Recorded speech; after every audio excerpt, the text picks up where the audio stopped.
Welcome to Take a Seat, where we sit down with experts on a wide range of topics related to the science of human flourishing. Together, we're going to explore topics that can help us level up, give us hope, and maybe even make us feel optimistic about the future and our ability to live good lives both individually and collectively. I'm your host, Dr. Nick Holton. I'm a coach, consultant, and speaker in the field of optimal human functioning, but I'm most passionate about science and stories that can help us create a better system of education, one that leads individuals to the greatest angels of their nature and builds stronger societies as a result. Together with the Shipley School, a global leader in educating for flourishing, we're happy to have you join us. Whether you're someone trying to build your best self or a better community, we've got something for you, so take a seat.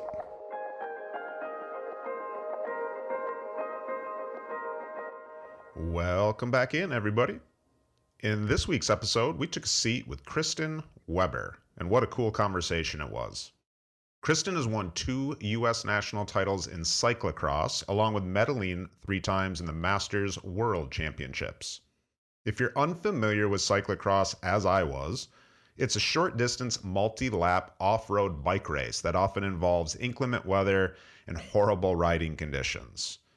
When she's not on her bike or trudging through the mud and snow while carrying it over her shoulder, she runs her own design firm, and oh, by the way, she's also a full-time mother of 3. Our conversation really tapped into all 3 of these worlds.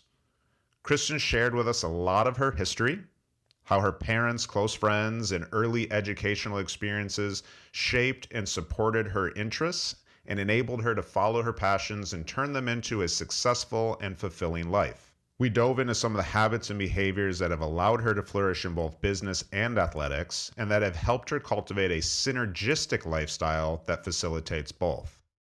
Perhaps most importantly, Kristin also gave us insight into living a life that allows her to still be the kind of parent she wants to be, which I think she would say is ultimately her greatest accomplishment. So what's Kristin's secret sauce for flourishing in all 3 of these important life areas? A little bit of the focus on me, or her self-care, and a heck of a lot of support from the we, her community of close friends and family. Something I think any busy parent or top performer can relate to. So sit back and enjoy our conversation with the amazing Kristin Weber.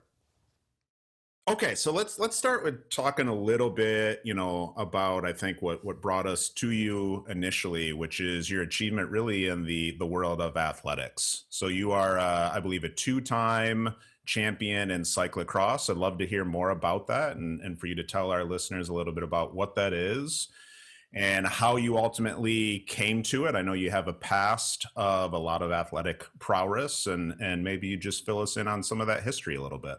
Sure. Yeah, the story for my cyclocross is kind of funny because I worked, one of the jobs I got out of college, it's kind of the second big job I got was at Schwinn Cycling and Fitness in the design department. So I didn't really ride my bike. I mean, I shouldn't say that. I had gone on some major bike rides. Like I rode my bike randomly around New Zealand for 10 weeks, but I didn't really ride a bike. Like I was just like, that would be fun. And I went and did that. Well, wait a second. Wait, randomly around New Zealand for 10 weeks. I wouldn't qualify that as not really riding my bike.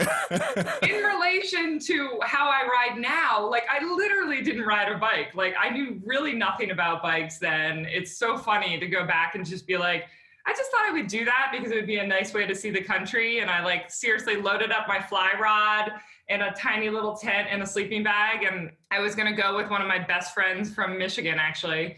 And she had to bail out kind of last minute and I went anyway. But yeah, so that's what actually I think what helped me get the job at Schwinn. Because they're like, she's so into bikes. And I was like, not really. That's great. So very fortuitous. Awesome. So that's kind of an early entry point, right? It is. And it's so funny because we've talked about this a little bit before about these trajectory changers. And I think my parents thought I was crazy when I wanted to do that bike trip, which now in hindsight, I'm kind of like, yeah, I was a little bit. But it did help me get this job at Schwinn, which turned out to be my best work experience before going out on my own. And anyway, so that's kind of how I was introduced to cyclocross there. I married a guy from Schwinn, and he was into cyclocross. And then after having 3 kids, I was like, oh, that looks really fun.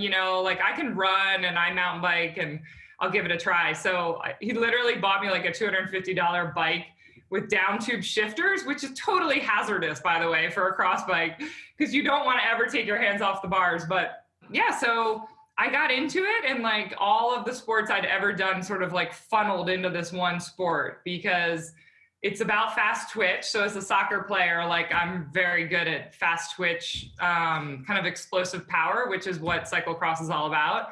And I had a mountain biking background. I'd been on the Luna Chicks mountain bike team for a while. And then running, like you end up running because it's muddy and snowy. So, but yeah, I got into it and really into it. And I won a couple national titles, and it was just a fun thing that I could do when having kids, because the races were all pretty local.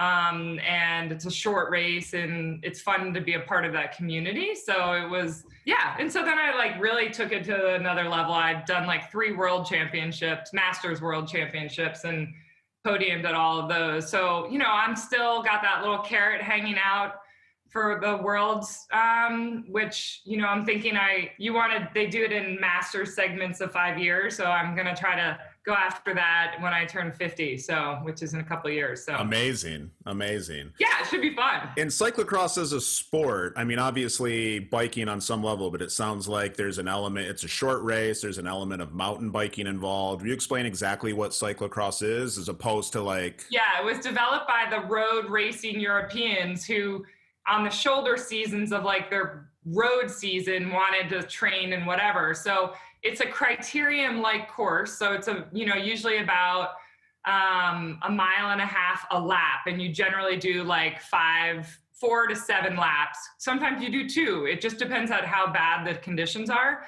But the idea is that it's always in like the muddy, snowy season. So there's a lot of bike handling involved. You have to get off and shoulder your bike upstairs and through mud. And it's a little bit like insane in some ways, because you're like out there in the cold and mud, but it makes the fall and winter pass really quickly. And you've always had kind of a history in athletics, right? I mean, the first time we spoke, you just sort of nonchalantly mentioned, getting into, I think, Penn or maybe Yale for squash, but then also that you ended up, going to Wash U for soccer as well. So you've always kind of had the athletic genes, huh? Yeah, both my parents are athletes, my brother and sister too. So we just played sports as a family growing up, and then we lived really close to Marion Cricket Club, like 5 minutes away. And my dad was a huge tennis player, and then he taught us squash originally, and then we started playing there, and then I played for Shipley. I was a good squash player. It wasn't necessarily I'm more of a team sport player, but I really loved squash and got into some good schools on that. And my parents, God bless them, let me choose to go to, a school that had a good design program instead of a scholarship. But it was, athletics have been a huge part of my life. And there's 2 things I want to kind of tap into there. One is sort of the choices that your parents allowed you to have. And I think some of your schooling, both in Shipley, but certainly before Shipley as well, kind of spoke to that. But you also mentioned that you ended up going into design. And now that's something that you do professionally, right? You own your own design firm. I believe you said you've owned and operated that since 1999. Is that correct? That's right. Good memory. Yeah. So it's a weird, like, parallel life as a designer athlete, but it comes directly from my parents. I mean, my mom's a painter, my dad's an architect. Both of them played sports. So it's funny how you sort of are modeled, this, but I was definitely the outlier, and I mentioned this to you before, like being, when I played soccer in college, I was in design school, and I always had to like go travel for soccer for different games, and people were like, what? Like, what are you doing? It was very funny, but it's so ironically served me in such a beautiful way, because then I took this design job for a sports industry company, which really fed my love of cycling, which in turn, I did this whole like assessment of my business, and like, it was something like 75% of all my business contacts somehow came back to cycling. and I live in a very athletic environment here, but that's like where my networking, and friends and relationships were developed. And that's how I've built my business in town. So it's, they have fed each other majorly. Yeah. Yeah. Just as an aside, later on in this series, we're going to be joined by Stephen Kotler, who runs the Flow Research Collective. And he's got a new book coming out in the next couple of weeks on flow. And one of the things that he talks about in the book and in some of the work that, we do with the FRC clients is really that where our interests intersect, where they sort of overlap, is where we get a huge kind of awesome neurochemical cocktail and reward, right? Lots of dopamine, lots of norepinephrine, things of that nature. And it sounds like certainly that was the case with you, with that combination of cycling and sports and design. And like you said, they really fed each other, which is a cool thing. It has been the most distinct thread in my life. This comes directly from my Montessori background, my parents' willingness to say, like, follow your passion, follow something you really care about, and you will be successful at that, whether it's sports or career. And, I think it's so funny because both my siblings did something similar. My brother was always into cars, and he went on to become an automotive engineer at GM, and he loves his job. And my sister is a doctor, and she's just got the most incredible bedside manner of anybody I know. It's like a true calling. And, there was no pressure to say, like, go be a lawyer, Kristin, not a designer for sports companies, So it really ended up, like, I love my job. I go to work and I love what I do. And I can say that I'm now, 25, 30 years into a career that I feel really lucky. And, I was mentioning that I had done this oral history with my dad. And I have to say that was like the hands down biggest takeaway about why he was so successful as an architect, is that he literally was just passionate about what he did. So the language we sort of use in the psychological world, I think you're describing as harmonious passion, right? There's different types of passion, and not all of them are particularly healthy, right? Kind of the other side of passion can be mania. There's a little bit of that in all sides of our family too. If you're biking around mountains and carrying bikes and in the mud and rain, I'm sure there's a little. Yeah. Yeah. But harmonious passion is really what I think you hear is like alignment, right? It fits and it's self-concordant with who you are and your brother is and your sister is and your father is. And as you said, and this is a good opportunity to talk about kind of the ecosystems in which we flourish, right? You're crushing it in the world of athletics. You're crushing it in the world of business and design. And I know the first time we spoke, you attributed a lot of that to the environment you grew up in, to your parents specifically, and friendships. Will you talk a little bit more kind of about that, sort of, how your parents and the people around you were really influential? For sure. It's funny because my best friend, who's been my best friend since I was 3, also went all the way through Montessori school with me, 6th grade. Then we both went to Shipley.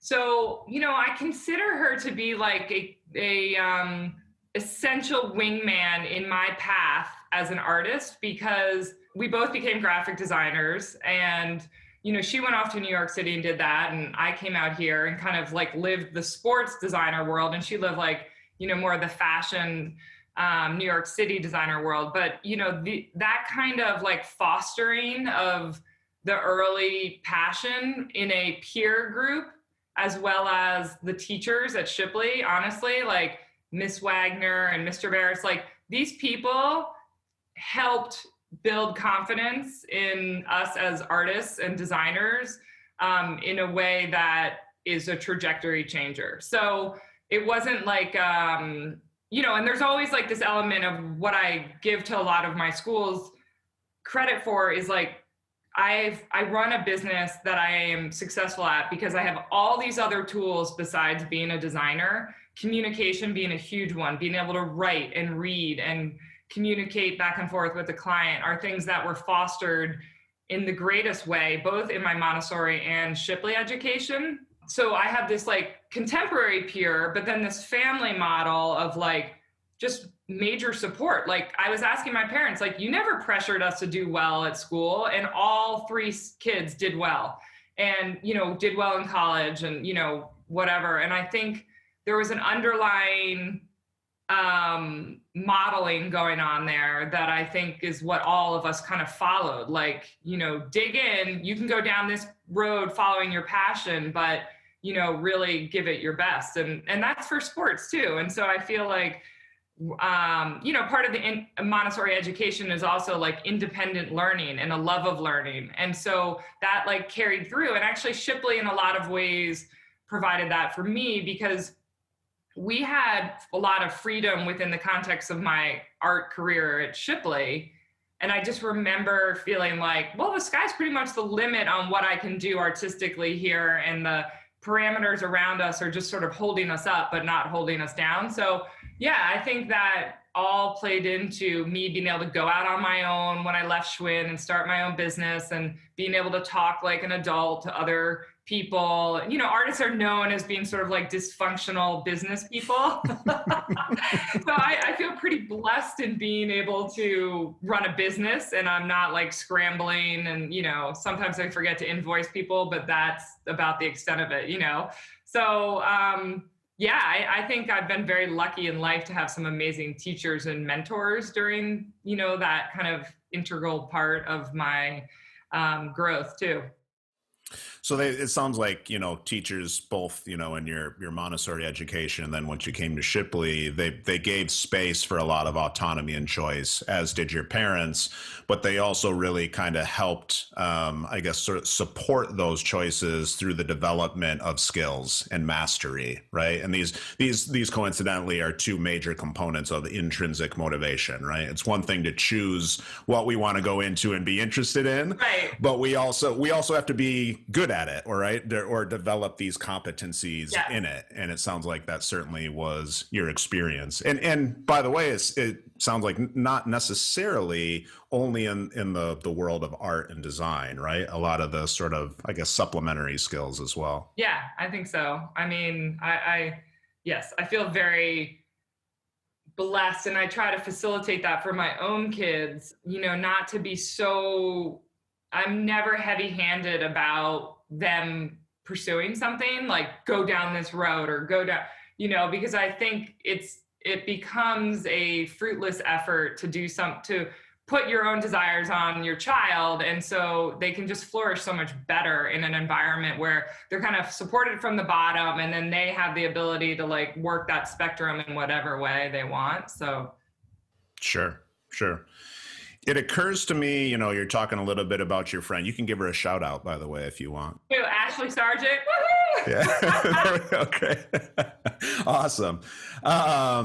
You know, the phrase that came up to me, I don't know if you would say that this is accurate or not, but there's been some interesting stuff around what we would call kind of worthy rivals, right? And these are people who are actually like quite friendly, but there's also a slight competitive edge to it as well. And you kind of push each other and elevate each other and support each other, but you don't mind one-upping each other once in a while as well. Well, no, I mean, like if she got into RISD and I hadn't, I would have been pissed. So thank God we both got into all the schools we applied for. And ironically, neither of us ended up going to RISD, which, you know, at the time was like the best art school. But it's so funny because yes, we have different styles, but similar, like to the point where when we applied at Wash U, the interviewer was like, you guys are basically clones of each other. And it was so funny because we had like such similar like experiences and grades and, you know, portfolios. They were like, okay, well, I'm not sure we want two of you, but anyway, they did take us. That's beautiful. But yeah, I think that's very true. And I experienced that a lot also in the, racing world. So, you know, cyclocross is individual sport, and there are peers of mine who are worthy rivals for sure. And one girl in particular here in Colorado who I've gone back and forth a couple times trading national titles with, and we've been, you know, battling it out for years, and we're friends, and it's a great, healthy way to be pushed. So yeah, I think that's really good and healthy and whatever. So yeah, It's very necessary. We don't flourish in a vacuum, right? Very dependent in many ways on the people around us. Right. Yeah, that's wonderful. Let's talk a little bit. You got a lot going on, obviously. You're a mother of three. You're doing cyclocross at sort of the peak level. You're running your own business. You're an entrepreneur, employing people. That's a lot. How do you maintain, we're talking about collective well-being and sort of the ecosystem, we're talking about achievement, but what about the individual well-being piece? Yeah. Is there, the phrase that gets thrown out a lot is sort of work-life balance, but I think you describe it more as synergy or integration. Well, for me, it's so synergistic because the two halves of my life, like one of them is very in front of the computer and the other is like completely outdoors. So like there's a natural synergy between those two things. Like I'm just glad I'm not like my opposite is like chess or something, because then I'd be sitting down a lot, But I think for me, there's like, I've always loved the outdoors, even, from being a kid and living in Haverford and running all the trails and, horseback riding and stuff. So it is very much it's hard for anyone to sit in front of a computer for 8 hours a day. So that balance like makes me a better designer. It certainly makes me a better mother. So I try to find the balance through, I'm lucky I'm my own boss. Like I'm like, if I need to go for a ride in the middle of the day, I can make that work up at night. And very much in what I do, I'm pretty isolated. Like I work and I randomly talk to clients here and there, but I don't have tons of meetings. So it's, I'm lucky in that regard for what I do. I don't have to interact with people necessarily to do my job. So I can do it whenever I want. And that has really helped me find a very good balance. So was that the case when you were at Schwinn? And you weren't necessarily your own boss? Was it a little harder than? No, that was not the case there, which is why I went out on my own.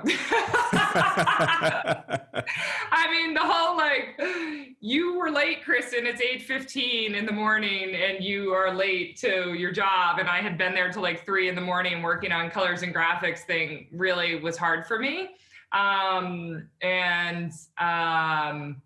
Because I just believe once you're an adult, like you should be able to have like to be accountable for something, but that it's in your way. And also that's a little bit Montessori, like I'm just gonna do it on my independent way. But I mean, I love that experience because it was, really a great collaboration of human beings and really creative thinkers, which I do miss being, mostly by myself working. But I think I'm much more entrepreneurial spirited than anything else, so it suits my character. Yeah, that makes sense. The phrase or the acronym that sort of speaks to that experience is a ROWE, ROWE, a results only work environment. Yeah, like kind of a, hey, stay off my case. If I'm doing what you need me to be doing, let me do it in the way I need to be doing it, right?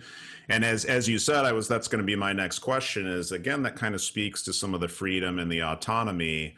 And you've said a couple of times now, you feel that was really a big part of your schooling. You want to go into that a little bit more and tell us how you think that experience sort of crafted you? I didn't feel overly structured at Shipley. Like I felt like I could pursue the things I was passionate about in the context of the holding of the, holding me up, but not, so I did a lot of art and I did a lot of art history and I did a lot of writing, which is really it's turned out to be a huge part of my business, is writing and communication. So I am so thankful for that. So I think that, and then I sent my kids have gone all the way through middle school. 2 of them have already gone through. One of them is 7th grade now, and he'll finish up next year.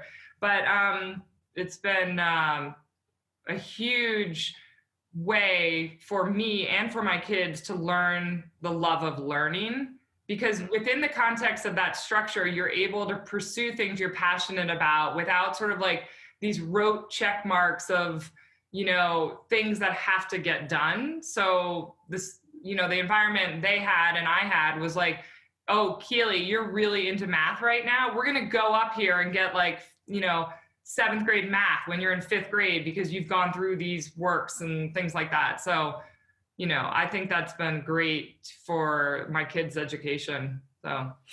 It sounds like you apply that as kind of through your own parenting approach as well. Totally. Yeah, absolutely. Absolutely.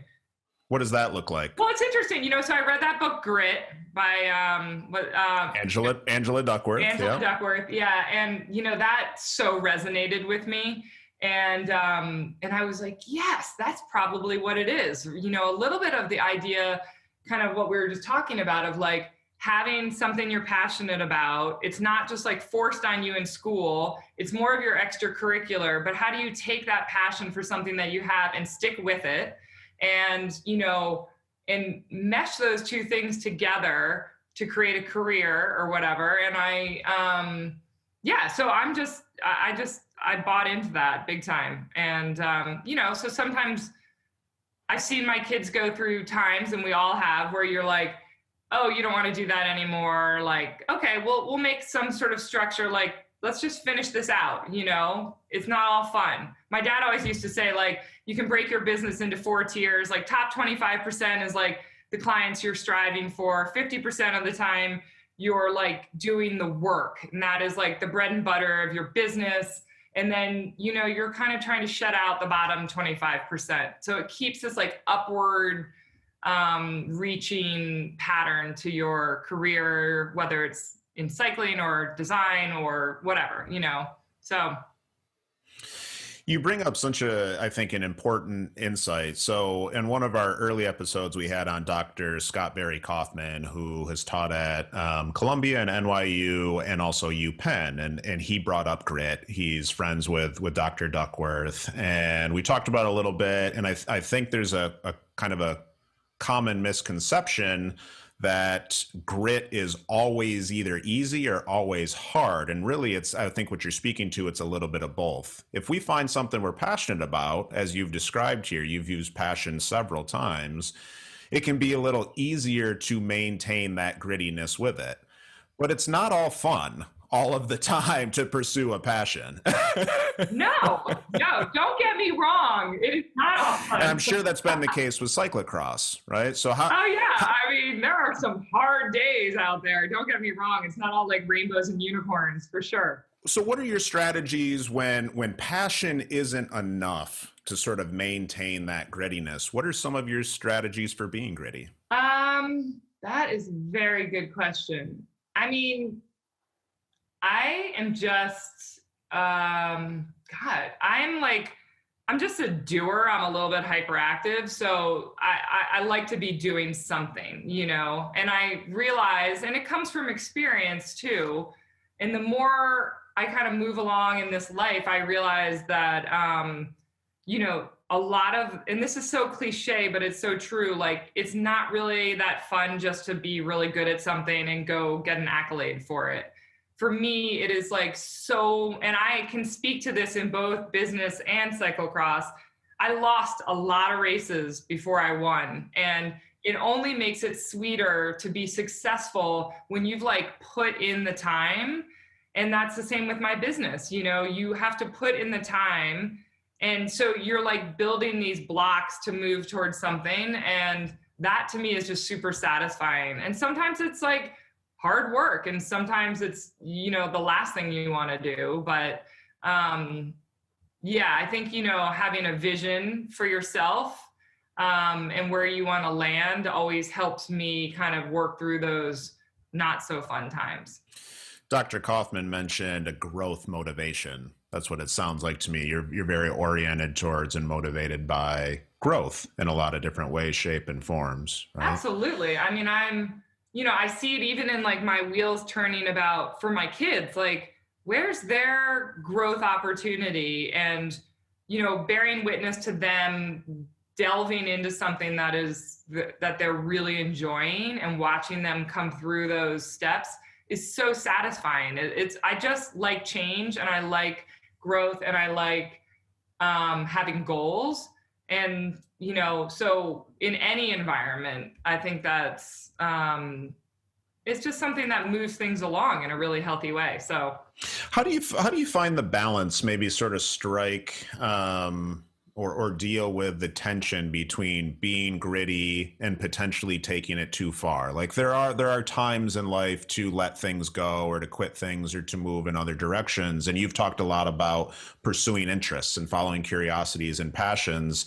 What's your process is maybe a little kind of scientific or crass, but like, how do you listen to that inner voice to kind of know what the right balance is? Well, that took me a long time. And the word is no.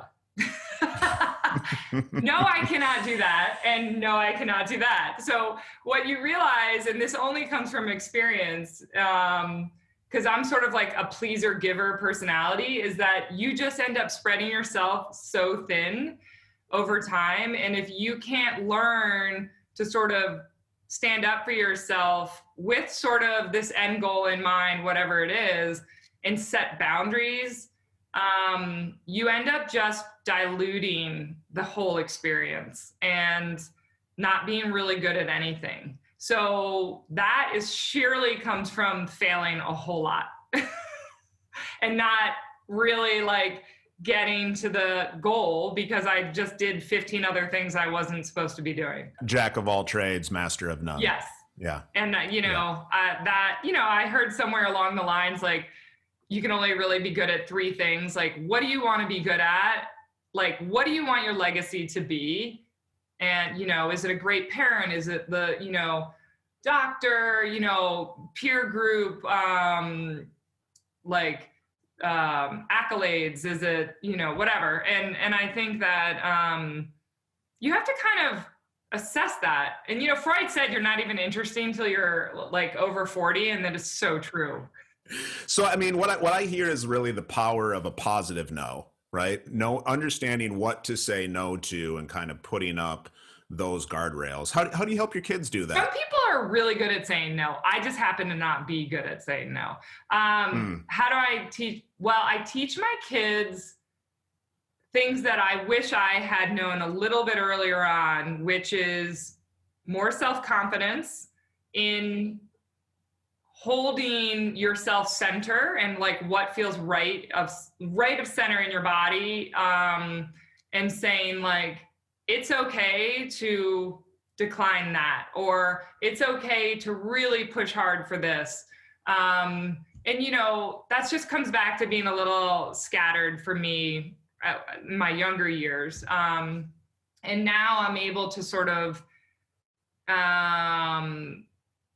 kind of reassess that boundary a little bit, and that helps. So that's sort of what I'm trying to give to my kids, is just a little bit of like an awareness to that, because I was completely unaware about what I was doing for a long time. So then, in hindsight, I can say, oh yeah, I know what I was doing. I was just like spread way too thin. But now, so it's, awareness is half the battle. So that's what I'm trying to teach them. Do you use those guardrails, those positive no's to kind of help yourself maintain some of that consistency and grittiness? So I'm thinking of, you wake up some morning and you don't want to go get on the bike, right? You've got a race coming up, you need to, but you're not feeling the motivation. What are the things you're saying no to in that situation? Sleeping in, having a big break, whatever it might be. I mean, that is very true. It's sort of like you give up a little. I mean, luckily, like my work, my bike is always like, there's only been a few times where I'm like, I feel like this is a job. And so that is very authentic. So I feel like part of the, I think we all have like this internal dialogue every day of priorities, or at least I do. And so in my head is sort of like hierarchically the things that can be shed off the bottom if necessary. And, literally sometimes I have to write them down on like a long sticky note, but it's the same principle of like, back to that 25, 50, 25. It's how I am emotionally every day and physically. Like, you know what? I have to listen to my body, and today's not the day to go do a huge ride or whatever. And, I have a huge work deadline, and that's way more important than riding my bike today. So yeah, that's just experience, I think. And, but it's back to that same kind of structure. In your life now, I'm sure you got races coming up, right? What's it like to be a working mother and trying to maintain sort of peak performance in the world of athletics? I imagine a lot of your success is due in part to kind of the way your family is structured and willing to kind of do certain things in certain ways. And how do you strike that balance? That, and I think this can like be for anybody, not just somebody that's like racing bikes at the level that I am, but whether it's like a fitness goal or like I'm dropping 20 pounds because it's 2021 and COVID was long kind of goal. It is about not feeling guilty about owning some of your own time. And as a mother, you tend to just like give away a lot of time to other people. Like so many times I've packed everybody's stuff and then forgotten my jacket. You know what I mean? And that takes just practice of like being cold enough that you're like, I will not do that anymore. So there's a lot of mother's guilt, and I'm sure there's father's guilt in people that, you feel obligated to always be looking out for somebody else. But I'll tell you what, as the healthiest parent you could possibly be is claiming some of that time for yourself. It doesn't have to be a lot of time. It's any time in whatever way you need to, whether it's meditation or going on a trip or working out or whatever. I think that we've kind of gotten into a society that is forgetting a little bit about how important like physical health is for everything else, parenting, work. So I tend to not feel guilty anymore about leaving for a bike ride, and that has helped. It's self-care. Yeah, it's total self-care. I know I'm way more sane to everybody I talk to if I've done that. And I want to be healthy and grow old for my kids. So that's also a self-fulfilling prophecy, I love the outdoors. So it's like an easy like break for me from being in front of the computer all day. You know what's good for you, not only moving, but being outside, right? Which has a lot of interesting associations with well-being as well. Oh, right? Yeah, totally. A previous school that I was a part of, a Jewish school, had a wonderful line that was basically, if I'm not for myself, who will be for me? And if I'm only for myself, what am I? And I think striking that balance is really difficult, right? It's really like, how do you pour onto somebody else's cup if your cup is empty? Exactly. It's so spot on. And it's funny, I see it in my own kids too, and the things that they need to refuel, especially during this hateful online existence of school that is so abnormal. And I just am trying to facilitate in any way their requests that I know they need. So like for one child, it's playing a lot of tennis. For another child, it's going and, walking with a friend. For another child, the boy child, it's like, can we play 7 hours of soccer today? Like, how can I facilitate this happen? So, and I think that's a little bit what my parents did for me too, just in life, is like, okay, that's something you want to work towards or do, let's facilitate that. So, but you're going to work at it, right? You're going to work hard at it. For sure. Yeah, absolutely. That's great. Well, let's do a couple just sort of fun questions here. Okay. A couple randoms. Tell us what you're into right now. You watching anything? Reading anything? Well, of course, I just watched The Queen's Gambit with my. Oh, me too. I mean, if you haven't binged on that, you definitely should. It's so good. Oh my god. So that's what Dr. Scott Barry Kaufman mentioned in his episode. And I have to tell you, my wife and I were so proud because the first time in 6 or 7 years, we made it past midnight on New Year's. And it was strictly because we were binging The Queen's Gambit. And then what else am I into right now? I mean, I took an avalanche course so that I can go into the backcountry in Colorado and hopefully not get caught in an avalanche. An avalanche course. Give us a couple. What are like the top 3 tips for, not creating or avoiding an avalanche? Basically, just don't go into the backcountry. It's really dangerous. Let's see. The biggest tip would be later in the season is safer. Go with people that you trust and know because they might have to save your life. And there's a theory there of if you're too big for your britches, you're going to get in trouble. And I think that's true in all ways in life. And that is very true for the backcountry. If you think you're too familiar with the place or too good and gonna ski something, you're gonna get yourself in a lot of trouble. So those were my big takeaways. Do you have a morning routine, an evening routine? Are you kind of a ritual, habit, routine person? What do those look like? I love rituals. That's actually a big part of, I should have said that. That's such an important part. And, that even goes into my family. Oh my gosh. Like, we have these ritualistic family vacations we've taken for 30 years. And I do feel like that is a anchoring source of our connection to each other. And yeah, so my morning ritual starts with coffee, of course. And then I'm right now, like, it's so funny to bear witness to these kids going off to online school. And one child is like, gets up at 7:44 for like a 7:45 class. So, I'm often helping make some eggs for her or something, and then I just I start work and then I usually eat later, and I try to break up the computer time. So I'll go in for a couple hours, I'll come out. I'll go in, I'll come out. So that's pretty ritualistic for me. But yeah, I mean, I think, moving my body once a day is pretty important. And yeah, I'm actually trying to calm down a little bit and like take pause more to soak things in a way that I haven't done. So having more, because in sleep, obviously you're digesting so much of your day, and that's when your unconscious mind is doing so much processing. And I'm sort of the mind now that like I actually need to take some of that time during the day a little bit. So yeah, and just like enjoy having my kids around, because as I see them, they're all almost teenagers. They're on the step out of my life program, which I don't like, but it has to happen.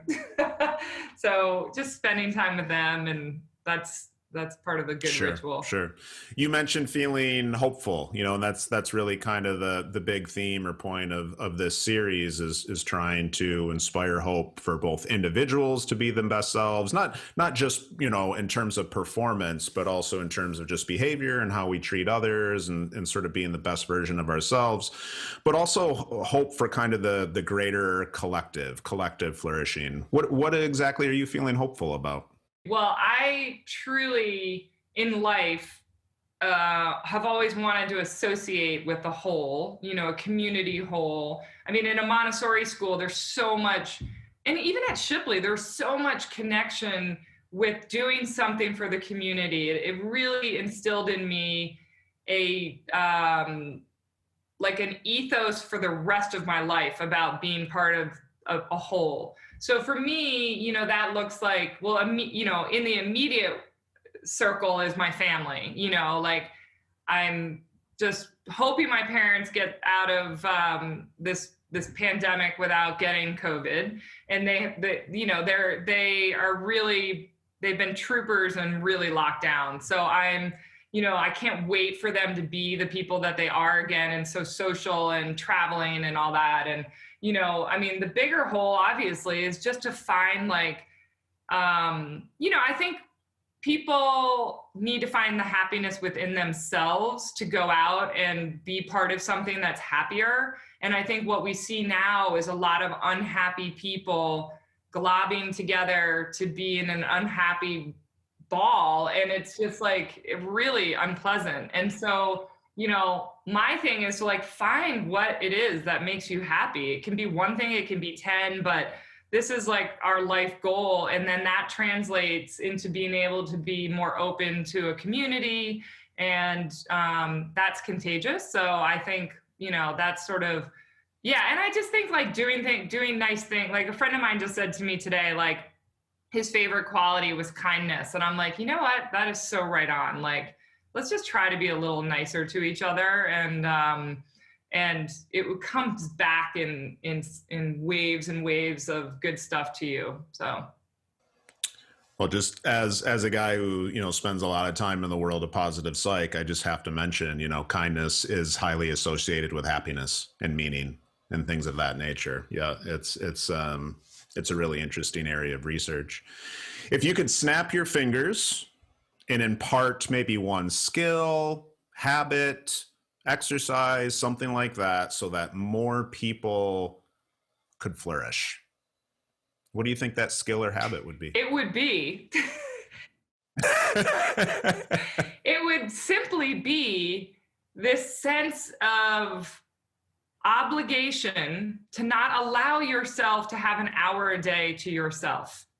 So, employers out there, just take heed of the sanity of your population. I do feel a little bit like during COVID, people are working harder and on longer meetings and more meetings during a time when they really actually need to just go be outside for an hour more than they do on the like 9th Zoom call. So that would be my wish. And I hope that carries over when this pandemic is, resolved and because so much can be done for a person's mental sanity with like an hour of time a day. So, and we're all so busy and everything moves so fast and, we're missing some of the goodies.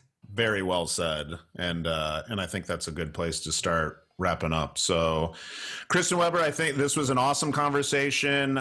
Really enjoyed it. Are there some places, websites, social media where we can follow some of your cyclocross exploits? Well, you can see some of my work at sugardesign.com, but if you want to see a lot of bike pictures, you can go to Weber Kristin on Instagram and Kristin Weber on Facebook, and you will be so sick of bike pictures, but it's super fun. So maybe it'll inspire you to go ride your bike some more, because there's nothing better than a good bike ride. Awesome.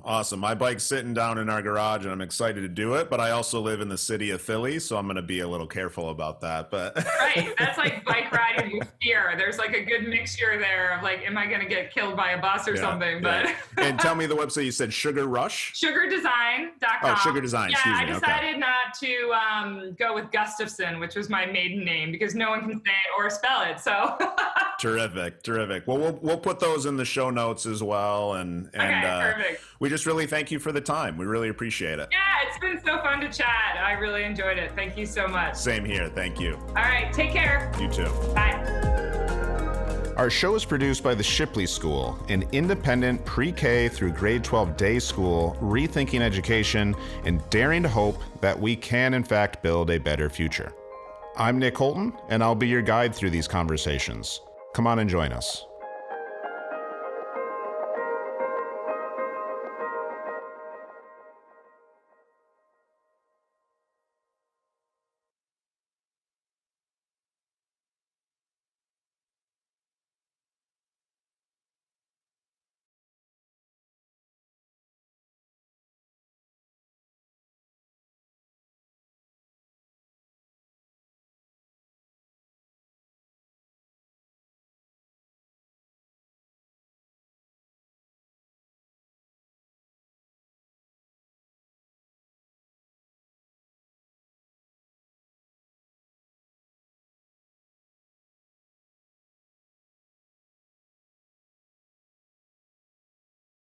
I run a business that I am successful at because I have all these other tools besides being a designer, communication being a huge one, being able to write and read and communicate back and forth with the client are things that were fostered in the greatest way, both in my Montessori and Shipley education.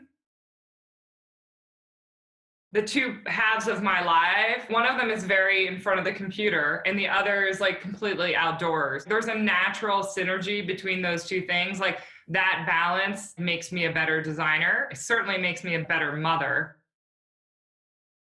And the more I kind of move along in this life, I realize that it's not really that fun just to be really good at something and go get an accolade for it. I lost a lot of races before I won, and it only makes it sweeter to be successful when you've like put in the time building these blocks to move towards something. And that to me is just super satisfying. What do you want to be good at? What do you want your legacy to be? Is it a great parent? Is it the doctor, peer group, accolades? And I think that you have to kind of assess that. It is about not feeling guilty about owning some of your own time. And as a mother, you tend to just like give away a lot of time to other people. Like so many times I've packed everybody's stuff and then forgotten my jacket.